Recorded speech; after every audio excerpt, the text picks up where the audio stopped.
Welcome back to Easy UPSC. तो recently हमारे external affairs minister S Jaishankar साहब ने यूनाइटेड नेशंस जनरल असेंबली में एक ऐसा भाषण दिया और Canadian prime minister Justin Trudeau को बिल्कुल ब्रूटली डिस्ट्रॉय कर दिया अपनी स्पीच के थ्रू। आइए इस मुद्दे को समझते हैं। उन्होंने बेसिकली लिटरली ये कहा कि political convenience can not dictate responses to terrorism, extremism and violence. अगर हम इसका मतलब समझे तो उनका कहने का अर्थ ये निकल रहा था जस्टिन ट्रूडो को जो भी सिख कनाडा में रहते हैं उनका वोट चाहिए अब जो आने वाले इलेक्शंस है उनमें जीतने के लिए। और उसी कारण ये सारा जो है हरदीप सिंह निज्जर का इशू भी चल रहा है ताकि वो सिख जो पॉपुलेशन है उसके जो वोट अपनी तरफ हासिल कर सके।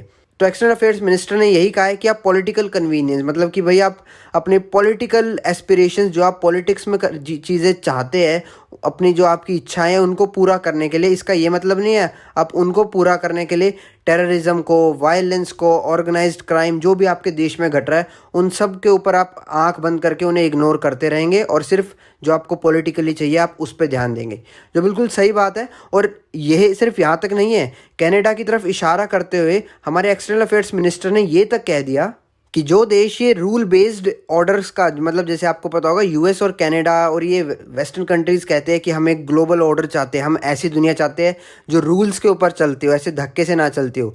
तो एक्सटर्नल अफेयर्स मिनिस्टर ने कहा कि जो लोग ये रूल्स बेस्ड वर्ल्ड ऑर्डर चाहते हैं उनको ये चीज़ ध्यान रखनी होगी कि ये चीज़ें सिर्फ दूसरों पर थोपने के लिए नहीं होती है, ये चीज़ें पहले खुद से इम्प्लीमेंट करी जाती है तब जाकर ही दूसरों पर थोपी जाती है। और भारत हमेशा से रूल बेस्ड ऑर्डर को ही मानता है। अगर इन देशों को रूल बेस्ड ऑर्डर को मानना है तो ये यूनाइटेड नेशन जनरल असेंबली का जो चार्टर है उसको फॉलो क्यों नहीं करते, ये अपनी मनमर्जी से सारे काम क्यों करते, ये दूसरे देशों पर ही रूल्स क्यों थोपते हैं। तो बेसिकली यहाँ पर थोड़ा सा यूएसए की तरफ भी हिंट करते हुए एक्सटर्नल अफेयर्स मिनिस्टर ने साफ कहा कि भाई तुम रूल्स चाहते हो हम अप्लाई हो, हमारे ऊपर रूल्स अप्लाई हो, जो तुम सवरेनिटी की बातें करते हो और जो नॉन इंटरफेरेंस और डेमोक्रेसी की बातें करते हो तो वो सारी बातें पहले आपको खुद के अपने देश में अप्लाई करनी होगी।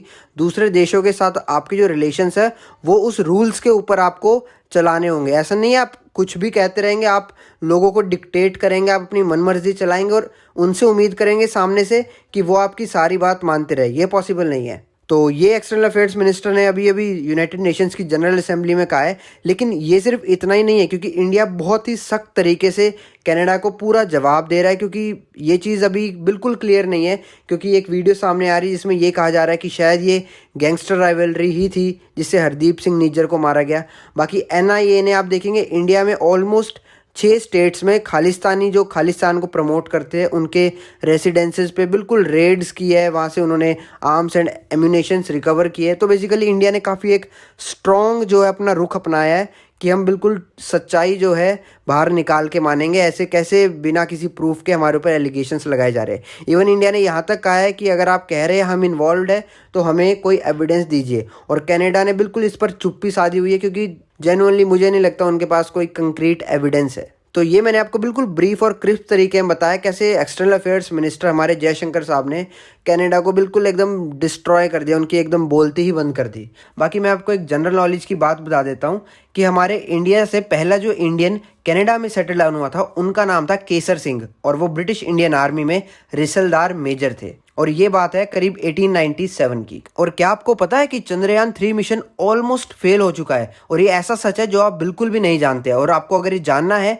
तो ये लेफ्ट वाली वीडियो पर क्लिक कीजिए और अगर कंटेंट पसंद आया है तो वो धीरे से सब्सक्राइब का बटन दबा देना। So this is it, see you next time.